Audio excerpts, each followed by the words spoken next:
Hi everyone, Petrik here. So I'm finally back. It's been 2 weeks. It's been 2 weeks since I uploaded my last video. Believe me that this wasn't intentional, and today's video it will be about my super late June wrap up, but there is a reason behind this. So if you have seen my community tab, you might already know that I had surgery. It was an unplanned surgery, so basically what happened is that my guts cannot process food. So the more I eat, the more pain I get. Imagine that. At first, I tried to brush it off as, I don't know, maybe it was my stomach acting weird and it will just go away like usual, but apparently it didn't. The pain constantly escalated and I finally decided to go to the doctors. The doctors examined me and they told me that I had to do surgery immediately because apparently my guts was close to being ruptured. I think if I had eaten just, let's say, another plate of food, I think it would have happened, and I don't know. I mean, this was really bad enough already. So the surgery went well, but the recovery process has been really long and painful. I'm not actually recovered yet, but at least I am finally back home. That's the long story short of it. But I have lost 4 kilograms of weight, and for the past 2 weeks, I haven't eaten any solid food. The recovery process is torturous, and this will still go on for at least another week. So yeah, that's what happened. This event basically disrupted all of my plan, all of my reading plan, everything, pretty much everything was disrupted, and I'm not happy about it. But I will do my best to keep on recovering. At least I'm home now. So yeah, that's pretty much what happened. I'm going to keep my very late June wrap up brief. I mean, it's almost the end of July already. And I think a lot of you probably already know the books that I finished in June anyway. So in June, I finished 6 novels and a few short stories and novellas. The first novel that I finished was Bloodline.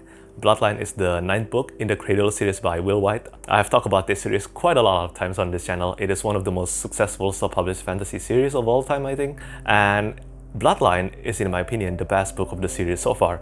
I cannot talk about this too much because this is the 9th book in the series. If you haven't started reading this series yet, I highly suggest that you give it a try. Probably at least until the 3rd book, because that's where the series, in my opinion, started to escalate towards greatness. I have talked about this in my best books of 2021 so far video, when the majority of the fans of Cradle mentioned that a particular installment is the weakest of the entire series. That's usually the one that I end up loving the most. And the situation happened again to Bloodline. I absolutely love this one. It is the best book in the series so far, and I cannot wait for Rebirth, the 10th book. The second novel that I finished in June is Cuckooland by Anthony Doerr.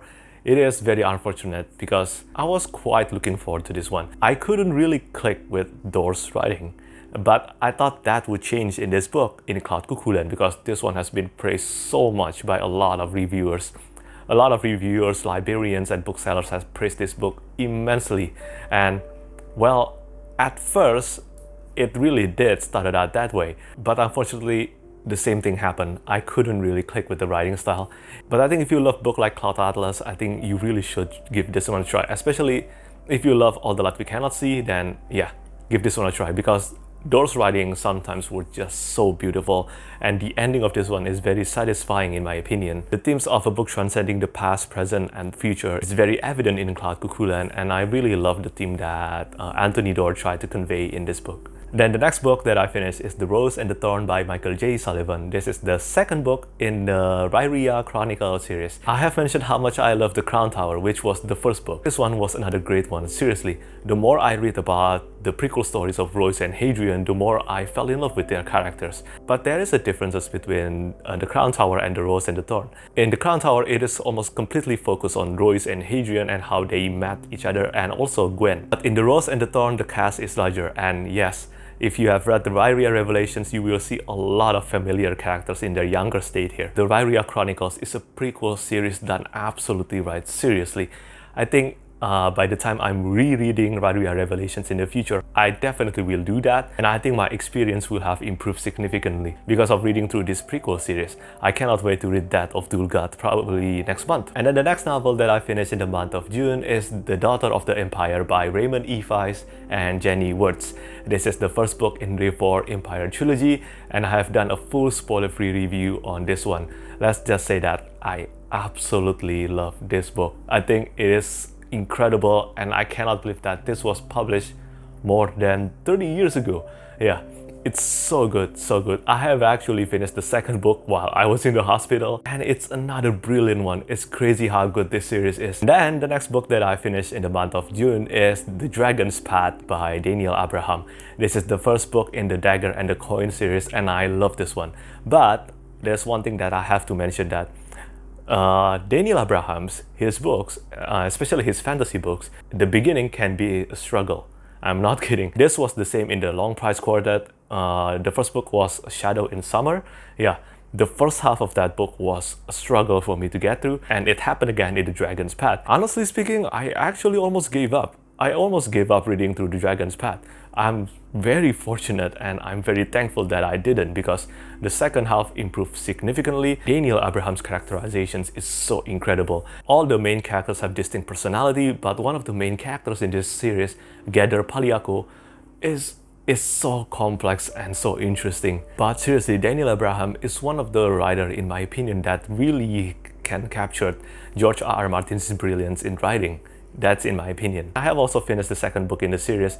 It gets even better than The Dragon's Path. And then I also finished the 3 prequel stories in the Dead Jinn universe by P.J. Lee Clark. The first one is A Dead Jinn in Cairo. This one is a novelette. And then the second one is The Angel of An Khalili. This is a short story. Both of these can be read for free in Thor.com. And then I also finished reading The Haunting of Tremkar 015.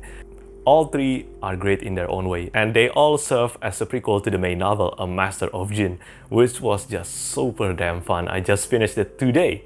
I actually just finished that one today.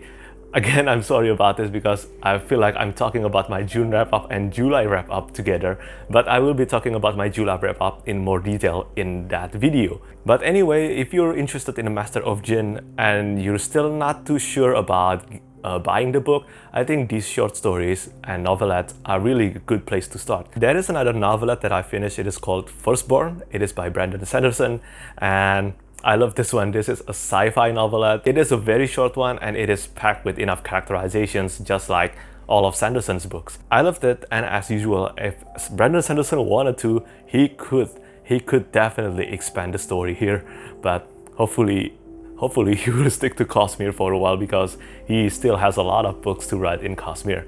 And finally, the last book that I finished in the month of June is The Pagan Lord by Bernard Cornwell. This is my monthly read, and this is the 7th book in the Last Kingdom series, The Tale of Uhtred. And unfortunately, in my opinion, The Pagan Lord is the weakest book of the series so far. I just feel like this is completely a filler book. It's really hard to gauge here because there is a first-time bias to consider here. I have watched the TV series adaptation first, and I think the TV series adaptation, in my opinion, is brilliant. But I've heard some opposite reaction from those who have actually read the books first. So yeah, it's kind of hard to gauge. But from my experience, I think this is the weakest book of the series so far. I'm not a fan of major characters being killed off screen, and this has happened in these books quite a lot of times. And although I know that this is eventually a tale about Uhtred, son of Uhtred, but still, these major side characters are important. I want to see what actually happened to them instead of just hearing about their fates being mentioned. Hopefully the next book will be better than this one. So yeah, that's it for me today. Again, I apologize that it has taken me 2 weeks. I wish I have recovered faster. I'm not actually recovered yet.